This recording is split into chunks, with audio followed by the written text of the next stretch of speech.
हर हर महादेव गुरु भाई गुरु बहन, मैं आप लोगों के बीच में जितिया व्रत कथा लेकर आई हूँ। ये बहुत ही दर्द भरा कथा है दीदी, जिसमें दुखनी और सुखनी दोनों बहन हैं, एक ही बाप की बेटी, लेकिन इन दोनों के माँ अलग अलग हैं। दीदी आप लोग इस कथा को गौर से सुनिएगा, इस कथा को मिस मत कीजिएगा। आधा अधूरा जितिया व्रत कथा सुनने से जितिया माता का अपमान भी होता है और पूरे कथा सुनने से बेटा बेटी की आयु लंबी होती है। एक समय की बात है दीदी, एक राजा और रानी रहते थे। वो रानी जब गर्भवती हो गई तो अपना राजा से कहते हैं, महाराज मैं तो अपने बच्चे को जन्म दे दूंगी, लेकिन मैं शायद नहीं बच पाऊंगी। देखिए दीदी, वो रानी जैसे ही कही वैसे ही उनके साथ हो गया। रानी तो अपनी पुत्री को जन्म दे देती है, लेकिन 10-12 दिन के बाद दीदी उनका मृत्यु हो जाती है। राजा को देह पर तो दीदी दुख का पहाड़ टूट पड़ता है और उसी पर जाके लोग सब उस बेटी को बोलते हैं कि अरे ये कैसी मनहूस पैदा ले ली कि आते ही अपना माता को खा गई। तो उसका नाम दुखनी रख दिया दीदी, सब लोग उसे दुखनी रख दिया। राजा तो हमेशा रोते रहते हैं और अपने बेटी को लिए दुखी रहता है। उसी पर जाके लोग सब दीदी राजा को कहते हैं, हे राजन, आप जो हमेशा दुखी रहते हैं तो ये राज कौन चलाएगा, आप क्यों नहीं शादी कर लेते। राजा तो मना करते हैं दीदी शादी से, क्योंकि वो अपना पत्नी से बहुत प्रेम करते थे, बहुत प्यार करते थे। राजा प्रजा लोग के बात सुन के और गुरु वैद्य को बात सुन के उनको शादी करना पड़ता है। जब छोटी रानी आती है राजमहल में शादी करके, तो राजा अपने दुखनी बेटी को उस छोटी रानी को गोद में देने के लिए जाते हैं। तब वो गोद में लेने से छोटी रानी इनकार कर देते हैं, कहते हैं अरे मैं शादी करके अभी आई हूँ और अभी मैं माँ बन जाऊँ, मेरा भी कुछ शौक है। तब वो राजा दास दासियाँ जो रहती है उसके गोद में दे देते हैं और रानी के साथ चले जाते हैं। ऐसे ही दिन बीतता है दीदी। तब रानी, छोटी रानी गर्भवती हो जाती है। बीतते ही समय दीदी जब उनका 9 महीना पूरा हो जाता है, तब वो छोटी रानी एक पुत्री को जन्म देती है। जब वो अपना पुत्री को जन्म देती है दीदी, तो सब राजमहल में खुशहाली मनाते हैं, सब सुखी से रहते हैं। तो उनका नाम सब गुरु वैद्य सब रख दिए सुखनी।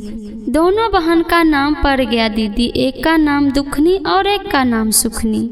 जब दीदी सुखनी खा लेती थी, तब उसका जूठा जो होता है दुखनी को दिया जाता था खाने के लिए। और जो कपड़ा नया पहले सुखनी पहनती थी, जब फट जाता था तो उसके माँ दुखनी को दे देती थी पहनने के लिए। और नया नया जो खिलौना लाते थे राजा रानी अपने बेटी, दोनों बेटी के लिए, तो रानी क्या करती थी दीदी, छोटी रानी पहले अपने बेटी को सुखनी को खेलने देती थी, और जब टूट जाता था दीदी तब दुखनी को दिया जाता था खेलने के लिए। ऐसे ही दिन उनको बीतता जाता है दीदी। सुखनी का अपने माता का प्यार मिलता है और दुखनी को दीदी उसकी दास दासियाँ पालते हैं, पोसते हैं। जब दोनों बड़े हो जाते हैं दीदी, उसका जीवन तो हमेशा दुख भरा ही रहा।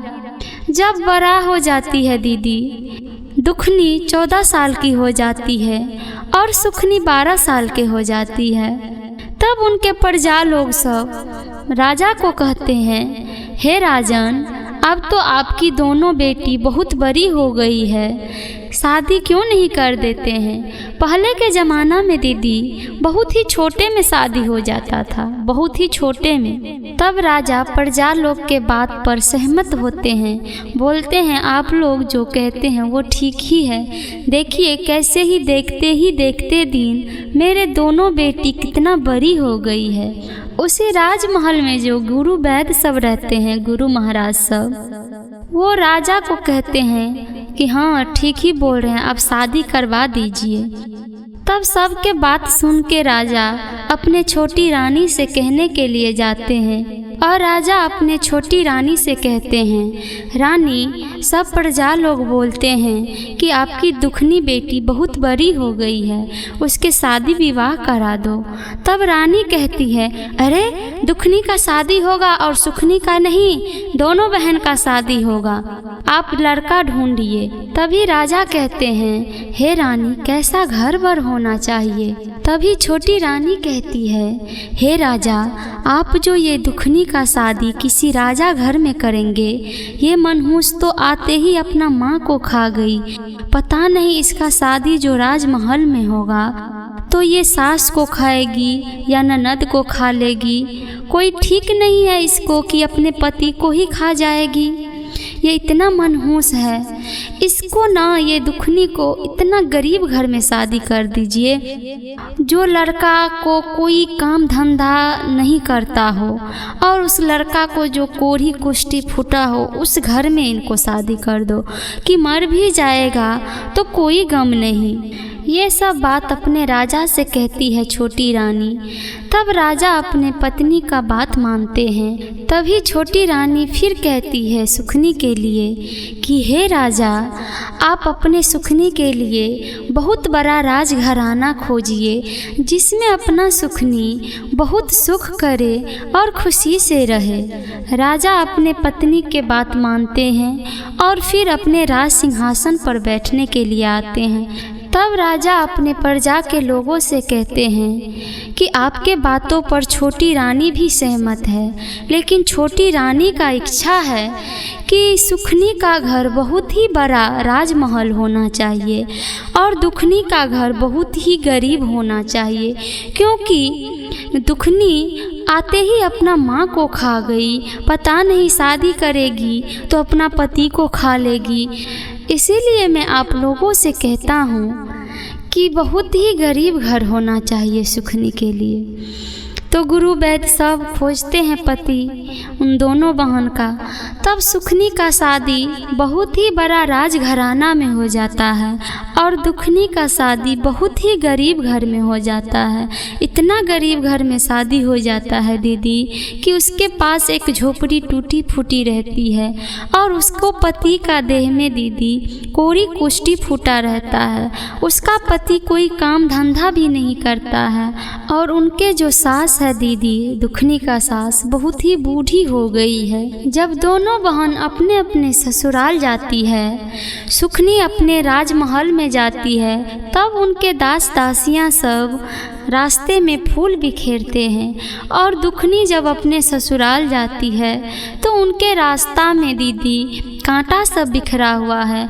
वो बेचारी कांटा सबको साइड करती है और अपने पति के हाथ पकड़ के वो झोपड़ी में आती है। दोनों बहन के नाम के अनुसार दीदी दोनों का घर मिला। सुखनी का घर सुखी से और दुखनी का घर दुख से भरा। दुखनी जब अपने घर में जाती है तो वो अपना सास को देखती है, अरे मेरी सास तो बहुत बूढ़ी हो गई है। तब दुखनी कहती है, मेरी सास कहाँ से अन्न लाती होगी और क्या खाती होगी। जब 2-4 दिन हो जाता है शादी का दीदी, तब दुखनी अपने सास से कहती है, माँ जी अब अन्न नहीं है खाना बनाने के लिए। तब उनकी सास कहती है, देखो बहू, जो था वो सब खत्म हो गया। तभी दुखनी अपने सास से कहती है, माँ जी मैं आपका हाथ बटा दूँ, आप जो जाते हैं काम करने के लिए, मैं भी आपके साथ में काम करूँगी। अब आप नहीं जाइए, मैं जाऊँगी काम करने के लिए। तभी दुखनी के सास बहुत रोने लगती है, कहती है, बहू तुम कहाँ जाओगी काम करने के लिए? तुम तो राजमहल की राजकुमारी हो और यहाँ पर तुम दूसरे के घर में कैसे काम करोगी बहू, सो तुम मत जाओ। तभी दुखनी कहती है, माँ जी मैं अपने मायके में थी रानी, लेकिन यहाँ पर तो मुझे काम करना ही पड़ेगा।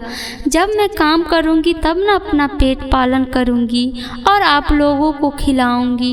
मेरे पति भी काम नहीं कर सकते हैं, वो कहाँ से खाएंगे और कैसे ठीक होंगे, इसीलिए मैं भी काम करने जाऊँगी माँ। तब दीदी ऐसे ही उनका दिन बीतता है। बेचारी 2-3 घर में काम करती है, किसी के घर में बर्तन साफ करती है, किसी के घर में झाड़ू पोछा करती है, किसी के घर में गोबर सब उठाती है और किसी के घर में कपड़ा लत्ता साफ करती है। वो बेचारी का दिन दीदी ऐसे ही बीत जाता है। दुखनी का समय बीतता जाता है दीदी, और उसको 4 पुत्र भी हो जाता है। एक दिन के बात है दीदी, जब दुखनी अपने काम पर से आते हैं तो सुखनी से टकरा जाती है, मतलब आमने सामने हो जाती है। तो सुखनी कहती है, अरे दुखनी बहन, तुम कहाँ पे रहती हो और कैसे रहती हो, ठीक से रहती हो ना? तभी दुखनी बहन कहती है, अरे सुखनी, मेरा तो जीवन भगवान की कृपा से कट रहा है, लेकिन तुम कैसी हो सुखनी? तो सुखनी कहती है, मेरा तो जीवन खुशहाल से जी रही हूँ, खूब ऐशो आराम से जी रही हूँ, राजमहल में राज कर रही हूँ। लेकिन दुखनी बहन, मुझे एक ही चीज़ का कमी है, मेरा अभी तक कोई संतान नहीं हुआ है। तू बता दुखनी, तुम्हारा कोई संतान हुआ क्या? तब दुखनी कहती है, हाँ सुखनी बहन, जितमाहन भगवान के कृपा से मुझे 4 पुत्र हुआ है। लेकिन सुखनी बहन, मेरा पति तो कोई काम धंधा नहीं करता है, वो बेचारे तो हमेशा दुखी रहते हैं, बीमार रहते हैं।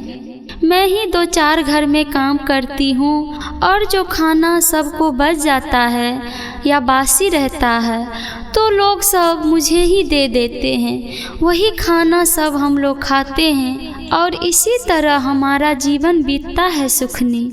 तभी सुखनी कहती है, अरे दुखनी बहन, जो तुम 2-4 घर में काम करने जाती हो, तुम मेरे राजघराना में क्यों नहीं आ जाती हो काम करने के लिए? मैं ही तुम्हें बचा हुआ खाना भी दूंगी और कुछ पैसे भी दे दूंगी।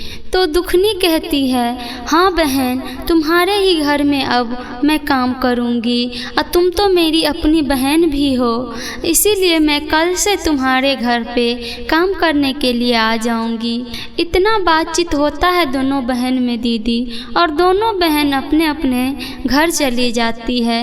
दूसरे दिन दीदी जब सुबह होता है, तब दुखनी अपने सुखनी के घर पे काम करने के लिए जाती है। तो सुखनी बहन से दुखनी कहती है, बहन, जो मुझसे काम करवाना हो वो सारा काम मुझे बता दो। तब सुखनी अपने दुखनी बहन को सारा काम बता देती है। तब सुखनी सारा काम करने लगती है। जब सारा काम खत्म हो जाता है दीदी, तब अपने सुखनी बहन से कहती है दुखनी कि देख सुखनी, सारा काम हो गया है, अब मैं घर जा रही हूँ, थोड़ा मोरा जो खाना बचा हो तो मुझे दे दो, मैं अपने बच्चे के लिए लेकर चली जाऊँगी। सुखनी अपने बहन को जो बचा हुआ खाना रहता है अपने बहन को दे देती है, और दुखनी अपने घर पे चली जाती है। जब दुखनी घर पे जाती है तो उसके बच्चे लोग राह ताकते रहते हैं कि मेरी माँ कुछ लेकर आएगी खाने के लिए। तभी सुखनी अपने बच्चे लोग को और अपने सासू माँ को वो जो बचा हुआ खाना रहता है वही खिला देती है। फिर दूसरे दिन दीदी फिर अपने बहन के घर पे काम करती है। उसी तरह काम करके और जो बचा हुआ खाना रहता है वो अपने घर पे ले आती और सब आदमी मिलकर खा लेती। इसी तरह उनका जीवन बीतता है दीदी। एक दिन की बात है, जब जितमाहन भगवान के व्रत के दिन आते हैं, जिस दिन नहाय खाए का दिन रहता है, उस दिन भी दुखनी अपने बहन सुखनी के घर पे काम नहीं छोड़ती है। उस दिन भी जाती है अपने बहन के घर पे काम करने के लिए, सारा काम कर देती है। जब आने लगती है तो अपने बहन से कहती है, सुखनी तुम्हारा सारा काम हो गया है, अब मैं घर जा रही हूँ, आज जल्दी जाना होगा घर पे, आज नहाय खाए का दिन है, तुम्हारे पास जो खाना बचा है वो मेरे बच्चे के लिए दे दो और मुझे कुछ चावल दे दो, नहा सुना के मैं यही पका के खा लूँगी। सुखनी को पता नहीं दीदी कहाँ से इतना गुस्सा आ गया। सुखनी अपने दुखनी बहन को खूब फटकारती है, झचकारती है, कहती है, अरे जा यहाँ से, तुम्हारे लिए यहाँ पे कोई खाना नहीं है और तुम्हारे लिए यहाँ पे कोई काम धंधा नहीं है। वो बेचारी दुखनी को सुखनी खूब धक्का मार के निकाल देती है। वो बेचारी रोते रोते अपना घर पे आती है। उसके बच्चा सब राह ताकते रहते हैं कि मेरी मम्मी तो कुछ लेकर आएगी खाने के लिए। जब बेचारी दुखनी अपने घर पे जाती है तो उसके बच्चा लोग राह देखते हैं। तो उसके बच्चे कहते हैं, मम्मी आप कुछ लाई नहीं आज, मौसी आपको आज कुछ नहीं दिए। तो कहते हैं अपने बच्चा से, नहीं बाबू, आज मौसी ने मुझे धक्के मार कर बाहर कर दिए।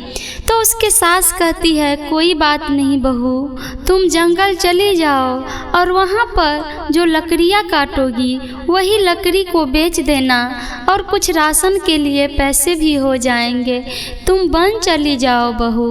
तब सुखनी बेचारी क्या करती है दीदी, एक हाथ में कुल्हाड़ी लेती है और एक हाथ में रस्सी लिए हुए जंगल की ओर चली जाती है। जब जंगल जाती है दीदी तो देखती है एक गाय को तड़पते हुए, उसको बछड़ा होने वाला रहता है। तो वो बेचारी जाती है और उस गाय को भी आहट आती है कि कोई आदमी आ रहा है। तब वो गाय उनको बुलाते हैं, कहते हैं, अरे कोई हो तो इधर आओ, मैं दर्द से पीड़ित हूँ, मुझे कोई पेट सहला दो। तब वो दुखनी गाय के आगे में जाती है और गाय कहती है, अरे तुम कौन हो बेटी? तब दुखनी कहती है, मैं दुखनी हूँ गाय माता। तो गाय कहती है, बेटी मुझे बहुत दर्द हो रहा है, मैं बहुत दर्द से पीड़ित हूँ, मेरा पेट को सहला दो बेटी, मेरा पेट सहला दो। तब दुखनी बेचारी उस गाय माता को पेट सहलाती है और उस गाय को बहुत अच्छे से एक बछड़ा हो जाता है। तब सुखनी गाय से कहती है, हे गाय माता, मुझे बहुत देर हो गया है, मेरे बच्चे लोग मेरे राह ताकते होंगे, मैं कुछ वन में लकड़ियाँ काटने के लिए आई हूँ और वो लकड़ी बेचकर जो पैसा होगा उसी से मेरा राशन पानी चलेगा, मैं जा रही हूँ वन में लकड़ी काटने के लिए। तभी गाय माता दुखनी से कहती है, बेटी जब लकड़ी काट के आओगी तो मुझसे एक बार मिल लेना। तो दुखनी कहती है, ठीक है गाय माता, मैं आपसे मिल लूँगी। दुखनी बेचारी जाने लगती है झरना काटने के लिए, लकड़ी काटने के लिए। थोड़ा ही दूर जाती है दुखनी तो फिर देखती है एक सांप को केचुआ निकालने में वो सांप असमर्थ रहता है और अपने केचुआ को निकाल नहीं पाता है। तो सांप कहता है, अरे कोई आदमी का आहट आ रहा है। तो वो सांप बुलाते हैं, कहते हैं, अरे कोई हो। तब सुखनी को वो नाग देखते हैं तो कहते हैं, अरे तुम कौन हो बेटी? तो बेचारी दुखनी डरते डरते कहती है, मैं सुखनी हूँ। तब नाग बाबा कहते हैं, अरे बेटी तुम मुझे सहायता करो, मुझे मदद करो, मुझे केचुए निकालने में मैं असमर्थ हूँ, मुझसे नहीं निकल पा रहा, तुम मेरा केचुआ को खींच दो। तब वो दुखनी बेचारी डरते डरते उस केचुए को खींचती है, उसको सांप को राहत मिलता है, केचुआ देह से जो हट जाता है। तो तब वो कहती है दुखनी कि हे नागदेव, मुझे लेट हो रहा है, मैं जा रही हूँ वन में लकड़ी काटने के लिए। तब वो नाग कहते हैं, बेटी जब तुम लकड़ी काट के आओगी तो मुझसे एक बार मिल लेना। तो दुखनी कहती है, ठीक है नागदेव, मैं आपसे मिल कर जाऊंगी। जब दुखनी थोड़ा ही दूर जाती है दीदी तो फिर देखती है एक झोपड़ी है जंगल में और उसमें एक बूढ़ी माई रहती है। तो वो बेचारी देखती है बूढ़ी माता को, अपने माथ में जो ढील होता है जू, उसे वो बूढ़ी माँ खूब हवाती है, खूब खुजलाती है और उसे भी लगता है बूढ़ी माई को कि इधर इस वन में कोई आया है। तब वो बूढ़ी माई कहते हैं, अरे कौन हो इधर? तब दुखनी कहती है, मैं हूँ। तो वो बूढ़ी माई कहती है, अरे तुम कौन हो बेटी? तब दुखनी कहती है, मेरा नाम दुखनी है माता। तो कहती है, देखो बेटी, वो बूढ़ी माई कहती है, देखो बेटी, मेरे माथ में कितना दिन से जू हो गया है, कोई न नहा देता है और न मेरे माथ से जू निकाल देता है। थोड़ा मुझे नहला दो बेटी और मेरा माथ में कंघी कर दो। वो बेचारी दुखनी उस बूढ़ी माई को नहा सोना देती है और माथ में कंघी करती है। तब जब कंघी करती है उस बूढ़ी माई को, तो इतना दिन से तो हमेशा खुजलाती थी, बेचारी को नींद भी नहीं आती थी। कंघी जब करती है तो बूढ़ी माँ को आलस आने लगा। कहती है कि बेटी मुझे नींद आ रही है। तो वो दुखनी क्या करती है, अपने ठोना पे ले लेती है उसका सर और उसको ढील निकालने लगती है और बूढ़ी माँ सो जाती है। जब तक सोई रहती है तब तक वो बेचारी बूढ़ी माँ को नहीं उठाती है। जब उस बूढ़ी माँ को नींद खुलता है दीदी, तो कहती है अरे बेटी तुम अभी तक यहीं पर हो, तुम मुझे उठा देती ना। तो वो दुखनी कहती है माँ, सोए हुए में तो दुश्मन को भी नहीं जगाया जाता है। आप तो मेरी माँ हो, मैं आपको कैसे जगाती। ठीक है बेटी अब तुम चली जाओ, लेकिन रुको मैं तुम्हें कुछ देती हूँ। वो बूढ़ी माई अपने झोपड़ी में से एक पोटली में कुछ लाल कपड़ा में बांध कर लाती है और एक मुट्ठी चावल लाती है और उस दुखनी को कहती है बेटी तुम अपना आंचर फैलाओ। तो वो आंचर दुखनी फैलाती है और उसमें वो अपना पोटली दे देती है और एक मुट्ठी चावल देती है बूढ़ी माई और कहती है बूढ़ी माई बेटी ये तुम कहीं नहीं खोलना, ये तुम जहाँ पे अपने आसन लगा के भगवान के पूजा करती हो वहाँ पर ये पोटली खोलना और ये जो एक मुट्ठी में तुम्हें चावल दे रही हूँ वो अपना कोठी में रख देना। वो बेचारी उस बूढ़ी माँ के बात रख ली, लकड़ी भी थोड़ा मोड़ा काट ली और दुखनी अपने घर पे आने लगते हैं। तो दुखनी को याद आता है अरे मुझे तो नाग देवता बोले थे कि मुझसे मिल कर जाना। तब वो नाग देवता से मिलने जाती है तो नाग देवता कहते हैं अरे बेटी मैं तुम्हें ये नागमणि दे रहा हूँ, तुम इसे किसी को मत दिखाना, तुम अपने घर में रखना और ये हमेशा दीप की तरह इजोत करता रहेगा और इससे जो मांगोगी तुम्हें पूरा होगा। तो वो बेचारी दुखनी नागमणि ले लेती है। फिर थोड़ा दूर आती है तब फिर उनको याद आते हैं कि अरे मुझे तो गाय माता भी बोले थे कि मुझसे मिल कर जाना। तब वो फिर गाय से मिलती है दीदी।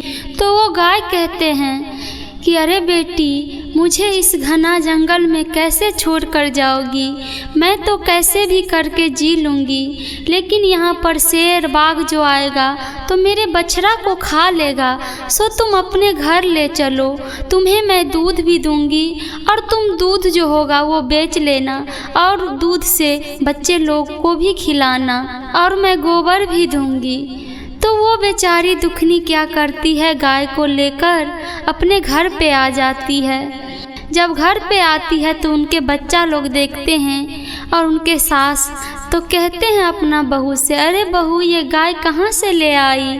तो कहते हैं माँ जी ये बहुत ही घना जंगल में थे, तड़प रहे थे, तब मैं इसको पेट सहलाई तो इनका ये बछड़ा हुआ और जब मैं आने लगी तो कहते हैं ये गाय कि मुझे ले चलो, मैं तुम्हें दूध दूंगी और तुम्हारे बच्चे लोग खाएंगे और दूध को तुम बेच भी लेना, उससे थोड़ा पैसा भी आ जाएगा, इसीलिए मैं ये गाय को यहाँ पर ले आई।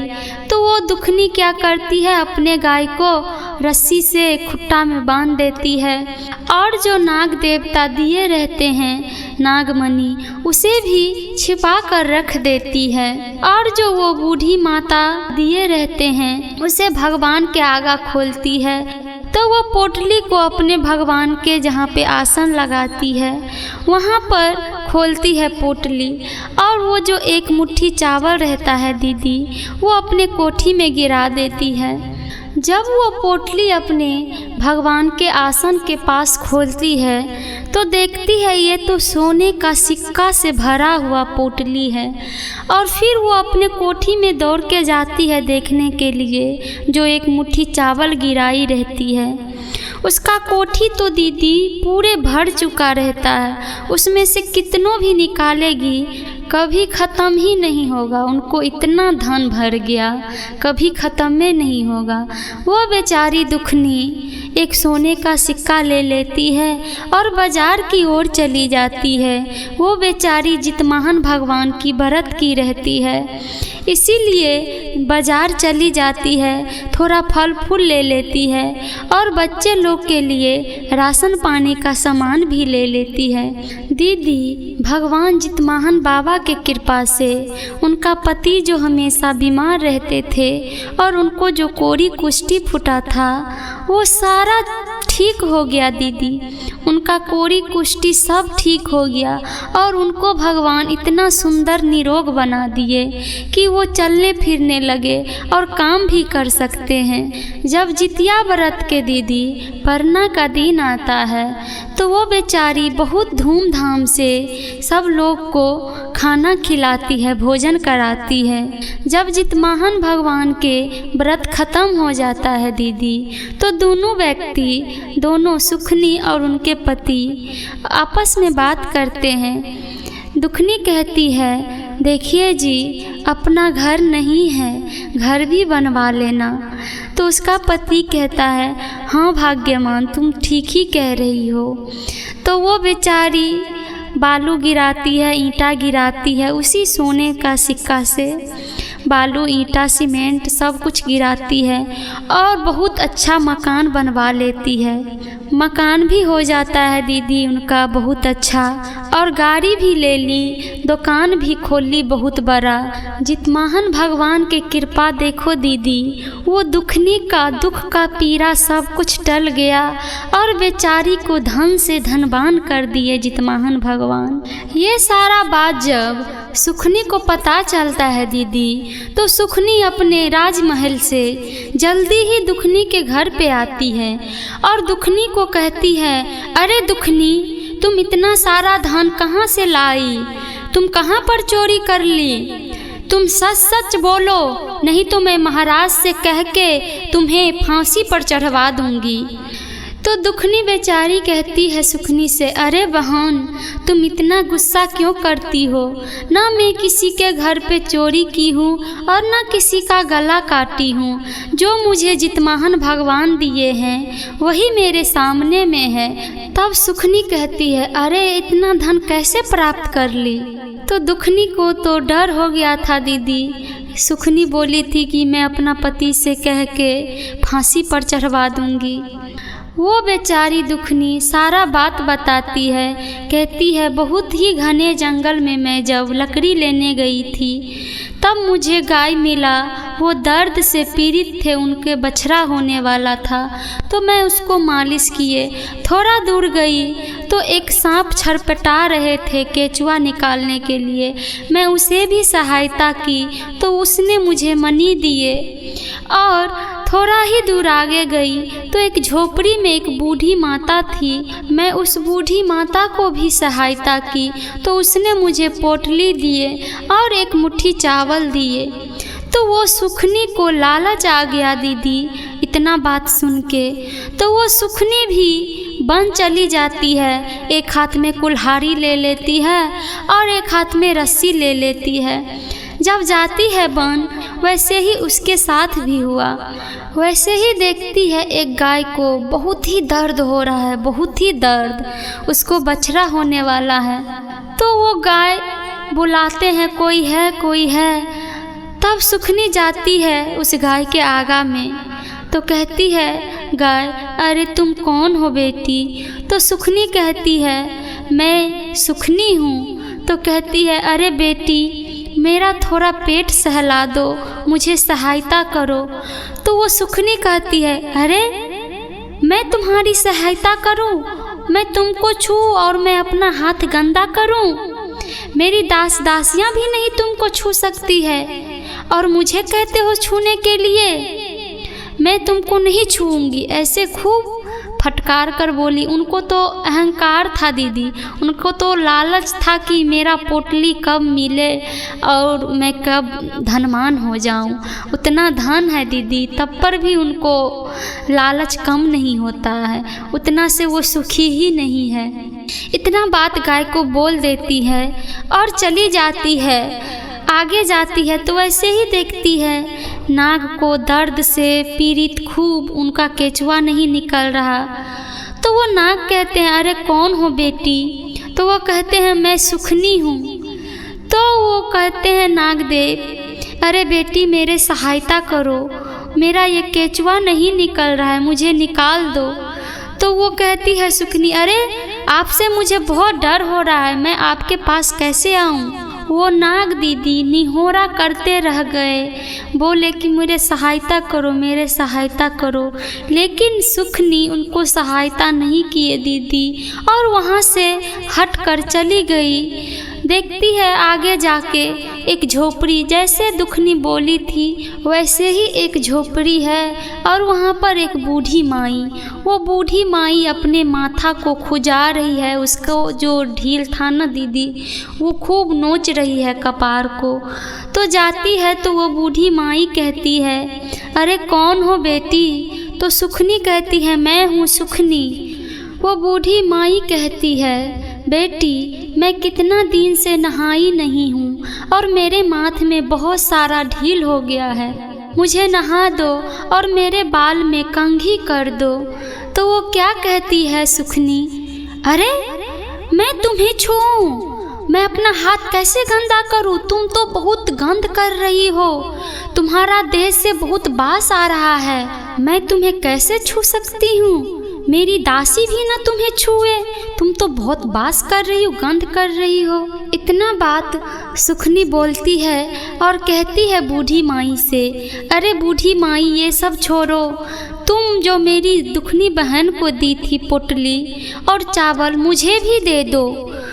तो वो बूढ़ी माई कहती है, ठीक है बेटी तुम्हें जो इच्छा। वो बूढ़ी माई एक पोटली ले आती है अपने झोपड़ी से और एक मुट्ठी चावल और सुखनी के खोइच में दे देती है। वो बूढ़ी माई कहती है, बेटी कहीं नहीं खोलना, जब तुम अपने घर जाओगी वहाँ पर खोलना। जब सुखनी अपना राजमहल आती है दीदी और वो अपना पोटली खोलती है तो उनके घर द्वार सब कीड़ा मकोड़ा से भर गया दीदी। सारा धन जो जितना था उनका कीड़ा मकोड़ा बन गया।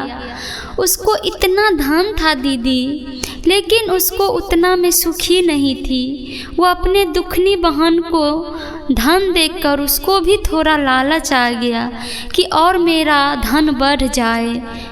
वो तो सेवा पानी की नहीं जितवाहन भगवान को। वो बूढ़ी माई जो थी जितिया माता थी, लेकिन वो जितिया माता को भी सेवा पानी नहीं की और न नाग देवता को सेवा पानी की और न ही गाय को सेवा की। तो उसको कैसे धन होता दीदी? उसके पास तो खुद धन था दीदी, वो राजमहल की रानी थी। उसके दरबार में दास दासियां काम करती थी, लेकिन उस रानी सुखनी को उतना से भी सुखी नहीं पाई। तब बहन को, दुखनी बहन को जो थोड़ा भी धन हुआ तो उसमें भी लालच करने लगी। इसीलिए दीदी लोग को थोड़ा सा ही धन रहे ना, उसी में खुशी से रहना चाहिए, संतोष करना चाहिए कि मेरे पास इतना ही धन है। जो भगवान देते हैं जिनको वही बहुत है। इस धरती पर क्या लेकर आए हैं और क्या लेकर जाएंगे दीदी। दुखनी तो बेचारी बहुत ही लाचार थी, बहुत ही गरीब थी और जितवाहन भगवान के व्रत भी करती थी और उनके भक्त थी। तो भगवान उन्हें नहीं देखेंगे तो किन्हें देखेंगे। सुखनी जब अपने घर द्वार में कीड़ा मकोड़ा सब देखती है तब उसको दीदी माथ में चक्कर आने लगता है और वहाँ से सुखनी दौड़ते दौड़ते दुखनी के घर आती है और दुखनी को कहती है, अरे दुखनी तुम मेरे साथ इतना बड़ा छल की, मेरे साथ इतना बड़ा धोखा की। खूब अपने बहन को सुनाती है सुखनी और दुखनी से कहती है तुम्हारे घर में सोना चांदी से भर गया और मेरा राज दरबार कीड़ा मकोड़ा से भर गया। तभी दुखनी बेचारी अपने सुखनी बहन से कहती है, अरे सुखनी बहन, जैसे मैं गाय को सेवा की, जैसे नाग देवता को सेवा की और बूढ़ी माई को सेवा की, वैसे तुम सेवा करी? तो कहती है सुखनी, अरे मैं कैसे उन लोगों को सेवा करती, मैं तो रानी हूँ ना, मैं तो राजमहल की रानी हूँ, मेरे दासिन भी उन लोगों को नहीं छुए। तभी दुखनी बहन अपने सुखनी बहन से कहती है, सुखनी, तुम्हारा घमंड तो यहीं पर चूर चूर कर दिए जितवाहन भगवान। तुम कितना घमंडी हो और कितना लालची, सब भगवान देखते हैं। लोग तो धरती पर नहीं देख पाते हैं, लेकिन ऊपर वाला जो है ना, वो सब कुछ देखते हैं। तुम्हें किस चीज़ का लालच हो गया? तुम्हारे धन से तो राजमहल भरा हुआ है, लेकिन मेरा थोड़ा सा भी धन हुआ तो तुम लालच करने लगी। मेरा सुखी तुम्हें नहीं देखा जाता, मैं हमेशा दुखी रहूं, वो चाहती हो। तुम मुझसे इतना क्यों जलती हो बहन? क्यों दुश्मनी मोल लेना चाहती हो मुझसे? मैं तो तुम्हें अपना बहन मानती हूँ, तुम अपना क्यों सौतेली बहन मानती हो? मैं तुम्हें हमेशा मैं अपना बहन मानी हूँ सुखनी। तभी सुखनी बहन अपने दुखनी बहन के चरण में गिरती है और रो रो कर कहती है, बहन, जो मुझसे गलती हुई है वो मुझे क्षमा कर दो बहन, मैं आइंदा से अब कभी नहीं ऐसा गलती करूँगी। तभी दुखनी अपने बहन को उठाती है और गले से लगा लेती है। जब दोनों बहन एक हो जाती है दीदी, तो दुखनी अपने जितवाहन भगवान से अर्ज करती है, गुहार करती है कि हे जितवाहन बाबा, मेरी बहन से जो गलती हुआ हो उसे क्षमा कर दीजिए और उन्हें गोद भर दीजिए। दीदी, 9 महीना पूरा होते ही सुखनी को भी एक पुत्र हो जाता है।